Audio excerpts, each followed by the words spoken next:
गद्दारों की तबाही का फरिश्ता। वो हमारी हर चाल से वाकिफ है। सबको सलाम करते हैं, सबसे कलाम करते हैं। माल 2 हिस्सों में बटेगा। আজ আমরা কথা বলবো বলিউডের দিকপাল নির্মাতা এবং নির্দেশক প্রমোদ চক্রবর্তীকে নিয়ে। প্রমোদ চক্রবর্তীর জন্ম 1929 সালের 15ই আগস্ট অবিভক্ত ভারত এবং বর্তমানে বাংলাদেশ স্থিত ঢাকা শহরে। তার সহধর্মিনীর নাম ছিল লক্ষ্মী চক্রবর্তী। মাত্র 17 বছর বয়সে প্রমোদ চক্রবর্তী চলচ্চিত্র নির্মাণের স্বপ্ন নিয়ে বম্বেতে পাড়ি দিয়েছিলেন, কিন্তু তার এই স্বপ্ন পূরণের কাজটি এত সহজ ছিল না। তিনি বিভিন্ন সমস্যার সম্মুখীন হয়েছিলেন বম্বেতে আসার পর এবং নিজেকে টিকিয়ে রাখার জন্য তাকে নানান কাজ করতে হয়েছিল।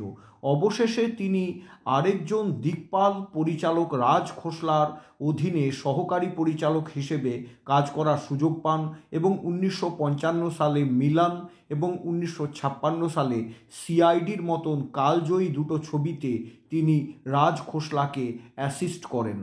जो कुछ उन हीरों के बारे में जानते हो बता दो मुझे। किसके लिए काम करते हो? तुम्हारे साथी कौन है?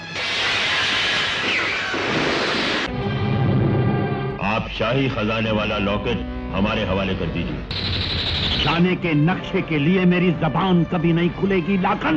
लाखन दुनिया उलट पुलट कर देगा। 1958 সালে 12 o'clock ছবির মাধ্যমে বলিউডে স্বতন্ত্র পরিচালক হিসেবে প্রথমবারের মতন আত্মপ্রকাশ করেছিলেন প্রমোদ চক্রবর্তী। বলিউড ইন্ডাস্ট্রি তাকে ভালোবেসে চাক্কিদা বলে সম্বোধন করত। 1962 সালে তিনি নিজস্ব চলচ্চিত্র প্রযোজনা সংস্থা প্রমোদ ফিল্মসের প্রতিষ্ঠা করেন। 1960 এবং 70-এর দশকে সবচেয়ে সফল চলচ্চিত্র প্রযোজনা সংস্থাগুলির মধ্যে অন্যতম ছিল প্রমোদ ফিল্মস। প্রমোদ চক্রবর্তী জুগনু, জাগির এবং শত্রুর মতো অ্যাকশন ছবি পরিচালনার জন্য বিখ্যাত হয়ে আছেন। প্রমোদ চক্রবর্তী নির্মিত ফিল্মগুলির অধিকাংশই ছিল মূলত অ্যাকশন থ্রিলার ঘরানার।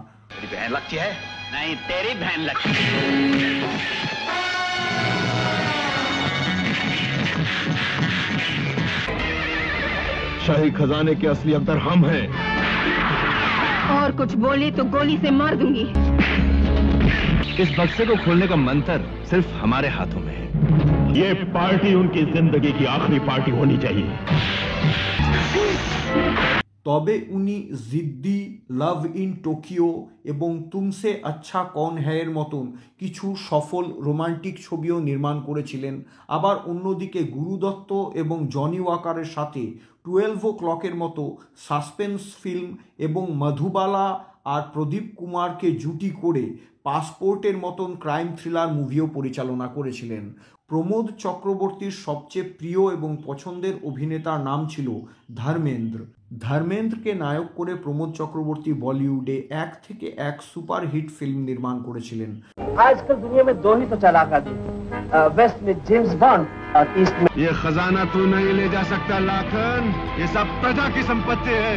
1978 সালে আজাদ মুক্তি পাওয়ার সময় ধর্মেন্দ্র এবং হেমা মালিনীর অন স্ক্রিন প্রেমের রসায়ন তুঙ্গে পৌঁছেছিল, যেটাকে পরিচালক প্রমোদ চক্রবর্তী তার ফিল্মে খুব দুর্দান্তভাবে ব্যবহার করেছিলেন।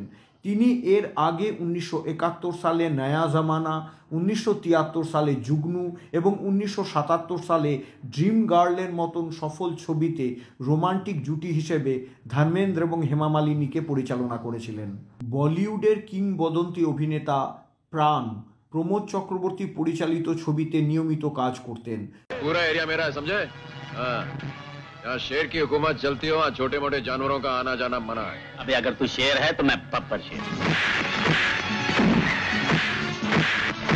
প্রমোদ বাবু পরিচালিত 16টি ফিল্ম বক্স অফিসের বিচারে সুপারহিট হয়েছিল। প্রমোদ চক্রবর্তী নির্মিত প্রায় সমস্ত ফিল্মই বক্স অফিসে সফল হয়েছিল। কেবল 1962 সালে নির্মিত গঙ্গু এবং পরবর্তীকালে অক্ষয় কুমারকে নায়ক করে ওনার ক্যারিয়ারের শেষ দিকের দুটি ফিল্ম 1992 সালের দিদার আর 1998 সালের বারুদ ব্যতীত সমস্ত সিনেমাই ছিল বক্স অফিসের বিচারে সফল। কিন্তু আশ্চর্যের বিষয় এটাও যে অমিতাভ বচ্চনকে হিরো হিসাবে নিয়ে ওনার নির্মিত একমাত্র ফিল্ম নাস্তিক কিন্তু বক্স অফিসের বিচারে ফ্লপ ঘোষিত হয়েছিল। हाँ, मैं गाड़ी चलाता हूँ, जबान चलाता हूँ, हाथ चलाता हूँ, और जरूरत पड़े तो बंदूक भी चलाता हूँ। तुम्हारा नाम क्या है?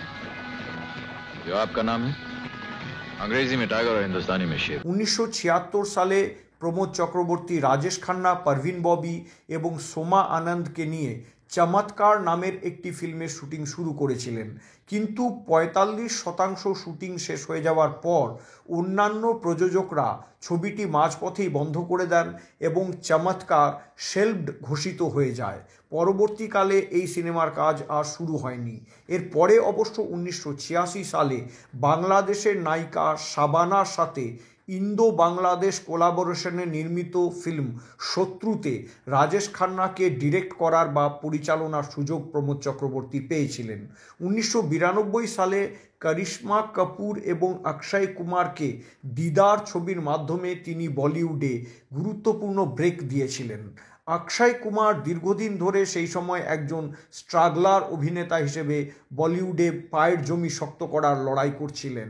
শেষ পর্যন্ত প্রমোদ চক্রবর্তী তাকে নায়ক হিসেবে প্রথম সুযোগ দেন। বছরের পর বছর ধরে অক্ষয় কুমার বিভিন্ন ইন্টারভিউতে এটা স্বীকার করেছেন যে তিনি আজ যা কিছু তা প্রমোদ চক্রবর্তীর কারণেই। অক্ষয় কুমারের সাথে প্রমোদ চক্রবর্তীর নির্মিত দুটি ছবি ছিল দিদার এবং বারুদ। माँ, विश्वास करो, मैं तुम्हारा बेटा हूं। जिसका दूध मेरी रगों में, उसे लाने मुझे खुद जाना चाहिए। जबान अगर मीठी हो तो अपनों का भी काम हो जाता है और दूसरों का भी। निशाना एक बार चूक सकता है, 2 बार चूक सकता है, लेकिन तीसरी बार नहीं चुके। প্রমোদ চক্রবর্তী ইন্ডাস্ট্রির প্রিয় চাক্কিদা 12 ডিসেম্বর 2004 সালে 75 বছর বয়সে মহারাষ্ট্রের মুম্বাইয়ে প্রয়াত হন। বঙ্গ বায়োস্কোপ চ্যানেলের পক্ষ থেকে এই মহান শিল্পীকে আন্তরিক প্রণাম, সালাম এবং শ্রদ্ধা অর্পণ করা হচ্ছে।